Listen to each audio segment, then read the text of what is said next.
Selamat sore Bapak Ibu, teman-teman pensiunan. Hari ini tanggal 9 Januari 2022, pukul 4.59 Indonesia Barat.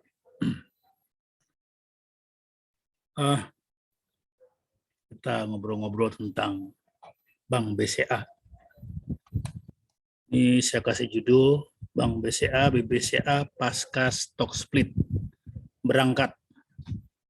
Minggu lalu 1,3 triliun net foreign. Kita mulai. Jadi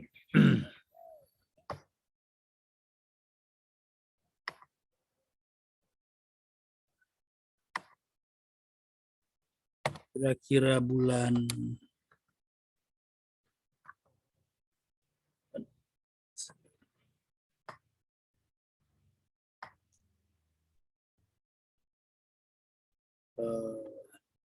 lima bulan yang lalu ya, bulan Agustus, saya tayangkan video dengan judul BBCA Stock Split. Jadi ini sebelum terjadi stock split, saya memberikan mencoba melakukan tinjauan yang ditayangkan pada tanggal 2 Agustus 2021.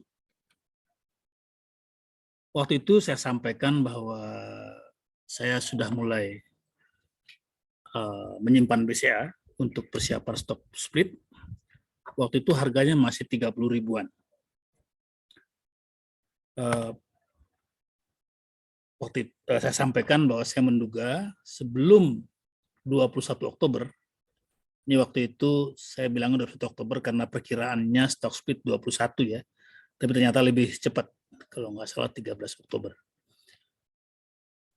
Jadi saya perkirakan sebelum tanggal stock split, Bank BCA sudah akan naik ke harga 33.000 atau mungkin 35.000.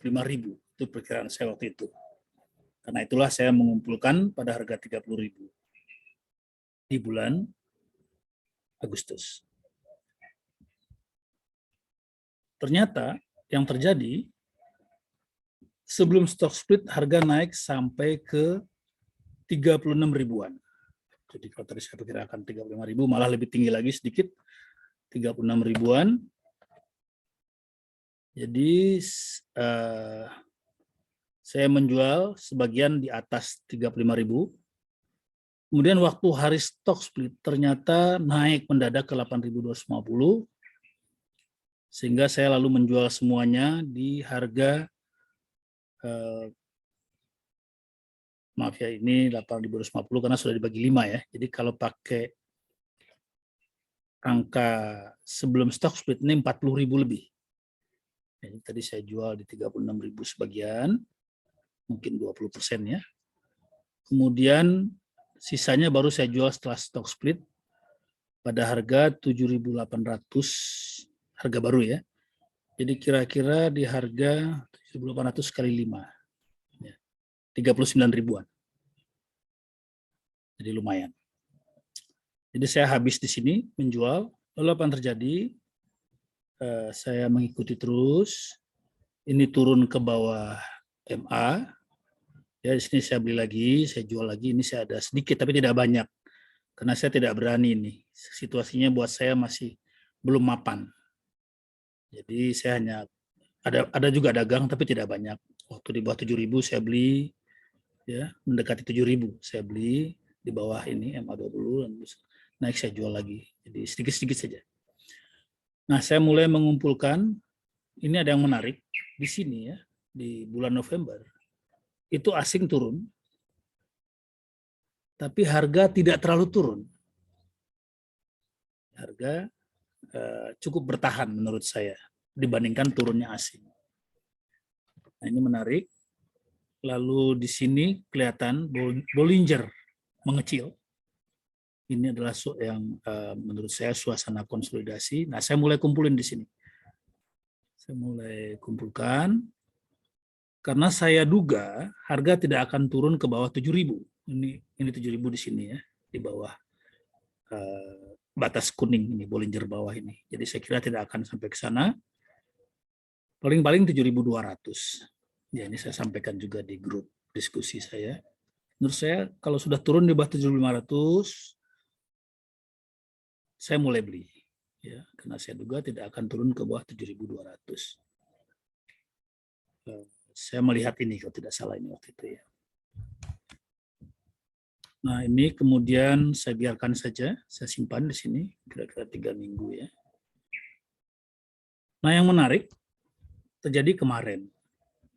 Kemarin itu mendadak harga naik ke 7.650 tutupnya. Ya. Ini sudah mentok ke atas batas Bollinger yang di atas. Ya istilah orang resistance-nya. Tembus ke atas ini. Nah, jadi saya periksa karena ini terjadi hari Jumat kemarin. Jadi sekarang saya harus mulai berpikir apakah simpanan Bank BCA yang saya cicil ini sudah waktunya saya jual atau saya simpan dulu.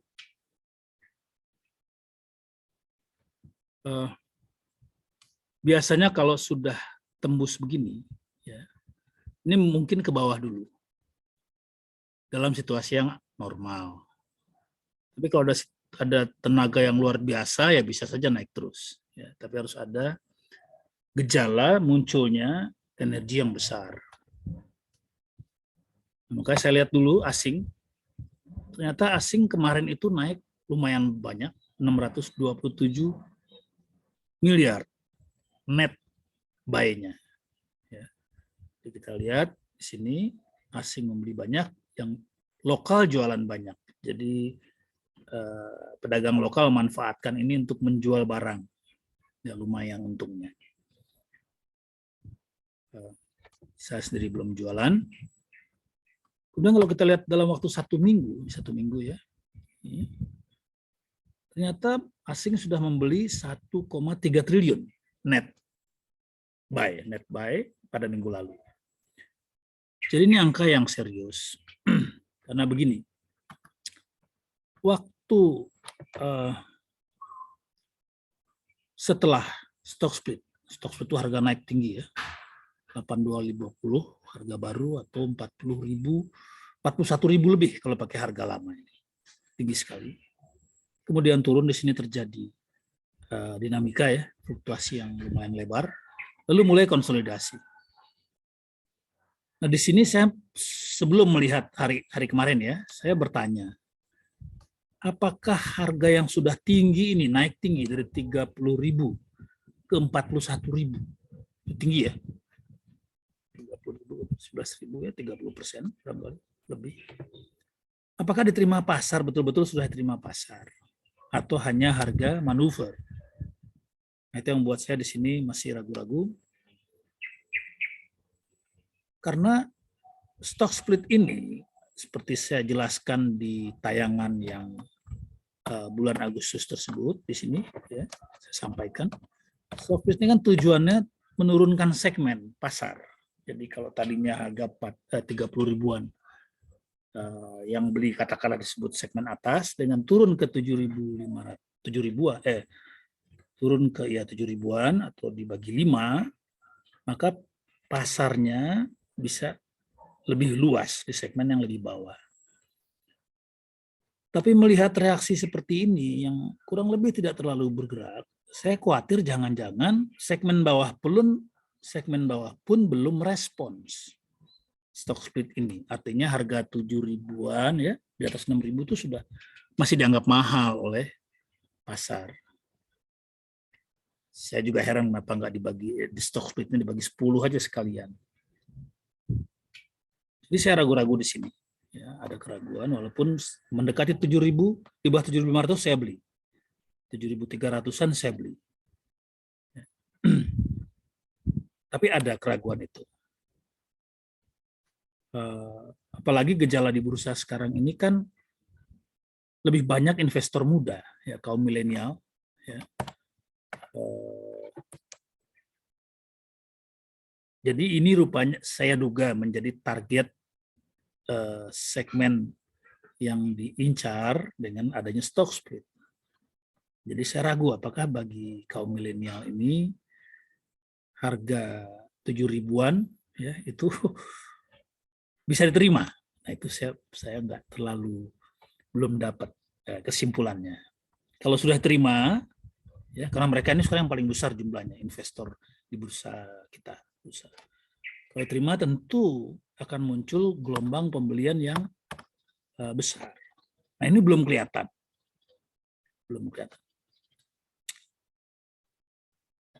Ya kadang-kadang ada, tapi belum terlalu kelihatan menurut saya. Jadi saya ada sedikit keraguan. Nah tapi kemarin dengan munculnya tiba-tiba asing masuk pada angka 1 triliun lebih dalam seminggu, saya kira asing melihat sesuatu. Ya, jadi entah mungkin mereka sudah punya info apa, saya tidak tahu.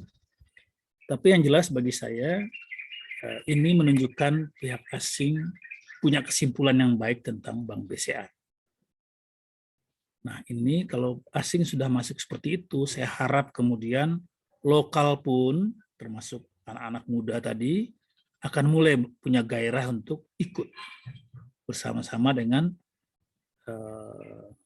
gerakan ini. Jadi ini saya anggap ini trigger lah ya.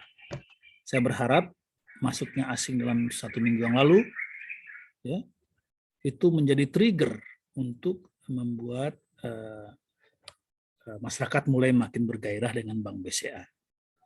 Ini kita lihat di bawah ini ya, tadinya asing menjual, ya harga masih ditahan, lalu tiba-tiba balik dengan cepat, kembali dengan cepat masuk, harga naik.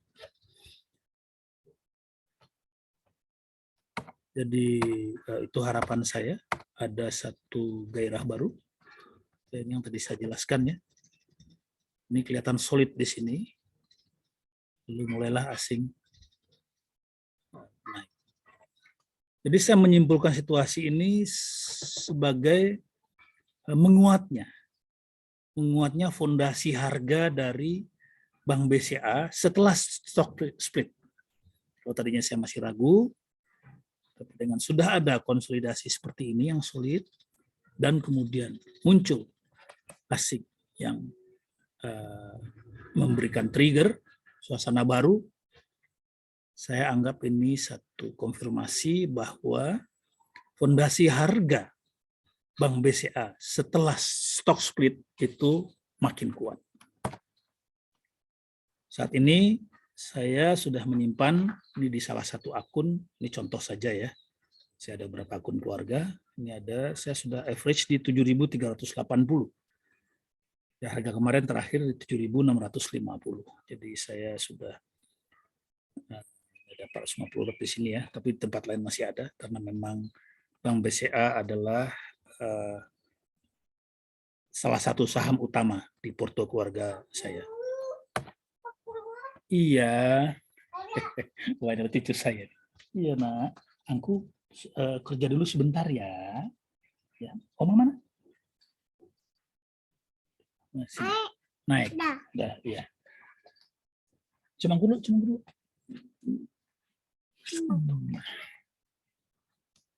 Jadi selain ini sudah solid, kemudian muncul penambahan asing ya. Sorry ini saya terganggu tadi ya.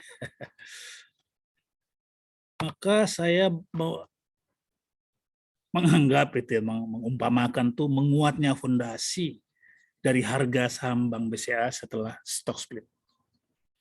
Dan saya harap ini menjadi satu trigger untuk atau tanda ya, satu fluid lah bahwa harga Bank BCA akan mulai berangkat setelah stock split, setelah konsolidasi, setelah melewati konsolidasi pasca stock split. Ini berita tentang stock splitnya pada tanggal 13 Oktober ya. Saat ini saya profit tadi dengan harga tadi itu saya ada profit 3,7%. Sebetulnya ini tidak besar ya. Tapi kebiasaan saya adalah kalau sudah di atas 3% profit, saya akan jual sebagian. Itu sudah pola kerja saya. Mungkin sedikit, cuma 20% stok atau 30%. Ya. Kalau saya lagi pesimis, ya saya jual 30%. Kalau saya optimis, saya cuma jual kecil saja. Mungkin cuma 20% dari stok yang ada. Jadi ada kemungkinan saya besok dan buka atau minggu depan, saya akan jual sekitar 20% dari stok saya. Tetapi ini saya masih ragu apakah betul akan saya jual, karena seperti yang saya tayangkan di tayangan bulan Agustus tersebut, saya punya catatan seperti ini waktu itu. Manajemen Bank BCA itu pikirannya jauh. Tentu stock split itu bukan gerakan asal-asalan. Ya, pasti sesuatu yang sudah dipikir panjang. Jadi bagi saya bukan hanya turun segmen, ya supaya lebih luas, tetapi untuk menciptakan ruang gerak naik harga. Karena kalau dari di harga 30 ribuan untuk naik lagi secara tajam kan berat ya. Jadi saya pikir sedang dengan stock split ini adalah untuk menciptakan ruang gerak naiknya harga. Karena itu saya pikir jangka panjang ini bisa 10.000. Sekarang ini kan 7.650. Ya ini ngarep ya, ngarep.com. Tapi begitulah yang ada dalam pikiran saya. Saya catat juga waktu itu dalam tayangan tersebut, banking adalah bisnis yang mudah menyesuaikan diri ke masa depan. Beda dengan Unilever misalnya ya, atau Semen Gresik yang lagi turun terus. Itu produknya kaku ya, kaku. Susah mereka menyesuaikan diri dengan situasi yang baru. Tapi banking itu mudah sekali. Ya, mereka bisa pindah, bisnisnya luas ya.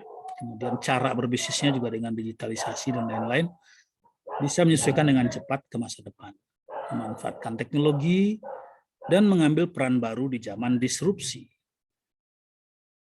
Nah, apalagi Bank BCA sebagai bank swasta terbesar di Indonesia dan ya paling modern lah. Jadi saya pikir ya Bank BCA ini punya prospek yang lebih luas lagi ya, selain fondasi harga makin kokoh, saya kira akan berlayar dengan harga yang lebih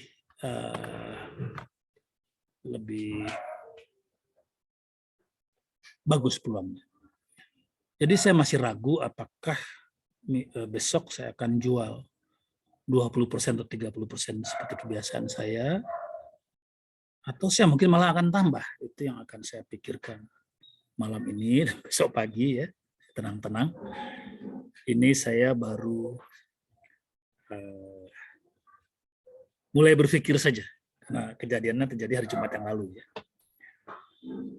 Begitu dulu cerita dari saya. Ini bukan saran atau rekomendasi, berbagi pemikiran saja ya.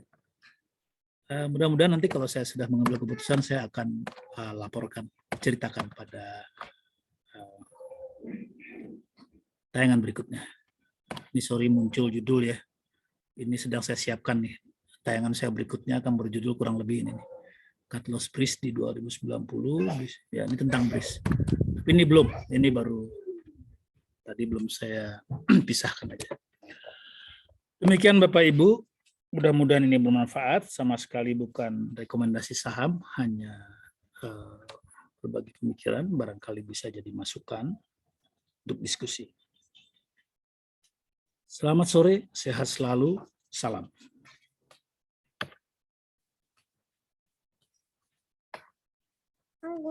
Iya saya.